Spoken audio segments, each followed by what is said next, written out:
forcément celle des autres. Il y a des naissances qui arrivent, qui passent. Elles peuvent être belles, magnifiques, splendides.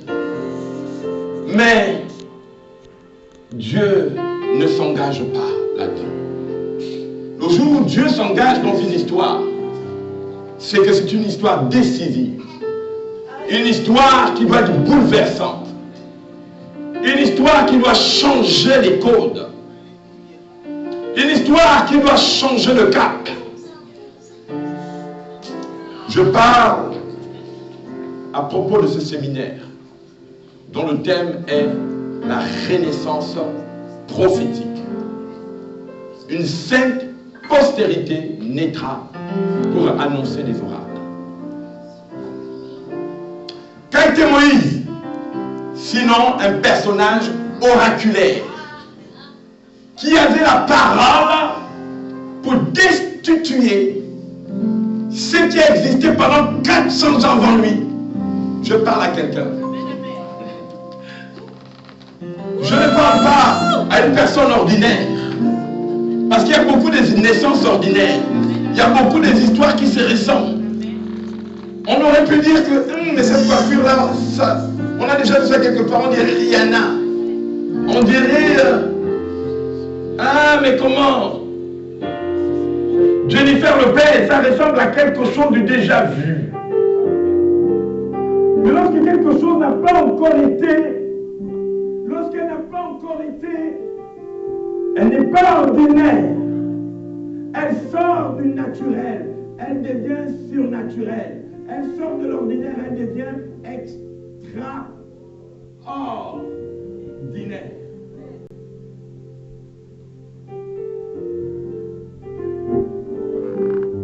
Et c'était le cas de Moïse.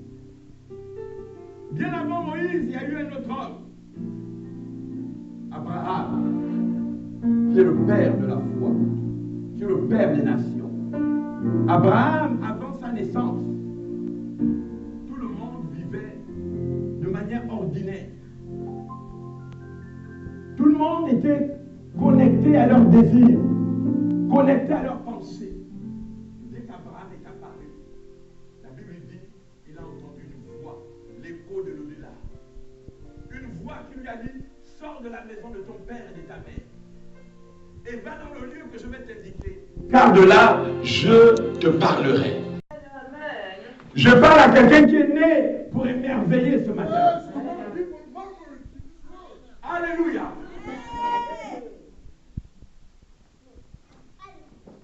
Je parle à quelqu'un dont l'histoire n'est pas ordinaire. Mais tu es dans un contexte où tout semble jouer contre toi, mais tu dois quand même surprendre.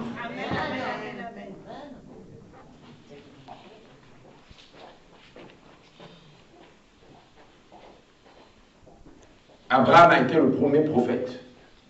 On l'appelle un prophète primaire ou encore primitif.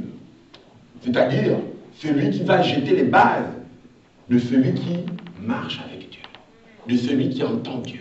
Et c'est pourquoi sa vie n'a pas été facile. Pourquoi? Parce qu'il devait se prendre. À 70 ans, sa femme devient la coqueluche de l'Égypte. Et pourtant, il y a des minettes égyptiennes, vous savez comment elles sont belles, ces femmes. Mais à 70 ans, elle étonne. Alléluia. Elle continue à créer l'effervescence. Moi, parfois, quand je lis la Bible, je me dis, est-ce que c'est normal ces histoires-là? Ou c'est une narration qui est là pour nous surprendre. Parce que, humainement parlant, ça ne s'explique pas.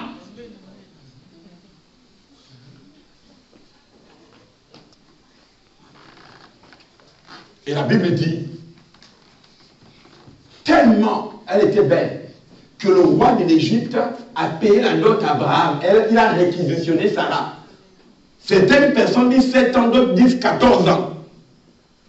Et pendant 14 ans, elle était devenue l'épouse du roi d'Égypte, Abimelech. Et la Bible dit qu'à un moment donné, tellement elle était réquisitionnée, que Dieu est rentré dans une colère. Il a commencé à frapper l'Égypte tout entière. Des maladies étranges. Regarde, quelqu'un dit maladie étrange. C'est pour la première fois qu'apparaît cette maladie dans le monde. Hémorroïdes et hernie. C'est apparu à cause d'un roi qui a réquisitionné la femme d'un homme qui n'était pas normal.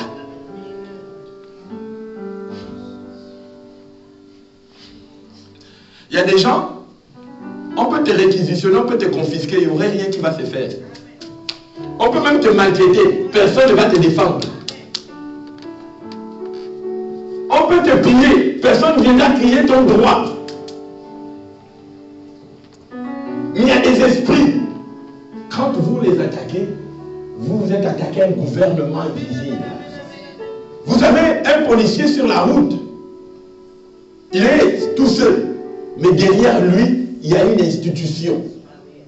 Donc quand vous bradez son autorité, vous vous attaquez à l'institution qu'elle appartient. C'est-à-dire que ce n'est plus le policier que vous avez transgressé, c'est tout le gouvernement.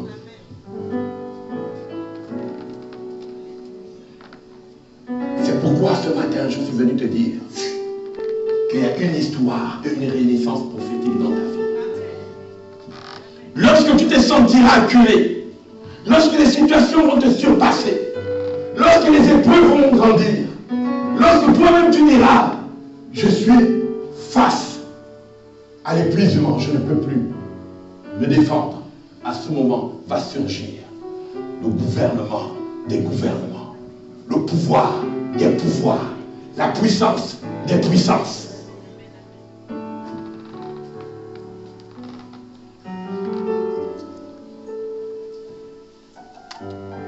Abraham est rentré en Égypte et en disant que Sarah était sa sœur. Et Sarah a vécu 14 ans chez, alléluia, Abimelech. Et après avoir reçu un songe, Abimelech dit à Abraham, dans Genèse 22, que cet homme était un prophète. Relâche vite sa femme, sinon tu mourras. Sinon tu mourras. Toi et le pays d'Égypte. Parce que tu t'es attaqué à un... Donc, quand nous parlons du thème de la renaissance prophétique, ça veut dire que si tu traverses des moments difficiles, si tu vis une épreuve qui soit au-dessus de tes forces et de tes capacités, Dieu s'élèvera pour te défendre. Est-ce qu'on peut acclamer très fort la parole de Dieu?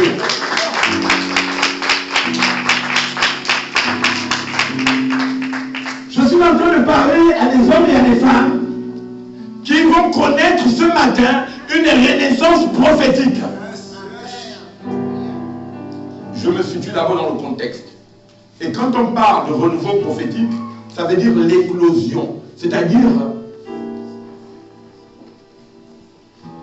l'apparition d'une classe d'hommes et de femmes qui vont suivre une direction, mais celle de l'inspiration.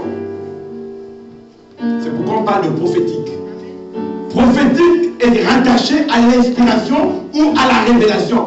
Alors que pour être inspiré et révélé, il faudra avoir vos sens ouverts. Parce que nul ne peut être inspiré s'il est bouché.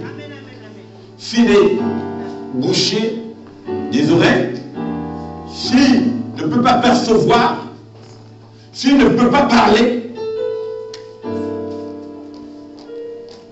C'est pourquoi ce matin, regarde quelqu'un de lui. Tes sens vont être ouverts ce matin. Tes oreilles vont être ouvertes ce matin. Tes yeux vont être ouverts ce matin. Ta bouche va être ouverte ce matin.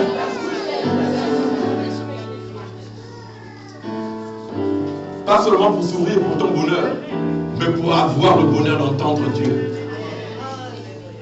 Est-ce qu'on peut acclamer très fort le nom de Dieu? Et en partant d'Abraham, on revient sur Moïse, qui est un cas important dans Exode chapitre 3, verset 1 au verset 12. La Bible dit que Moïse a été élevé selon les principes de l'Égypte.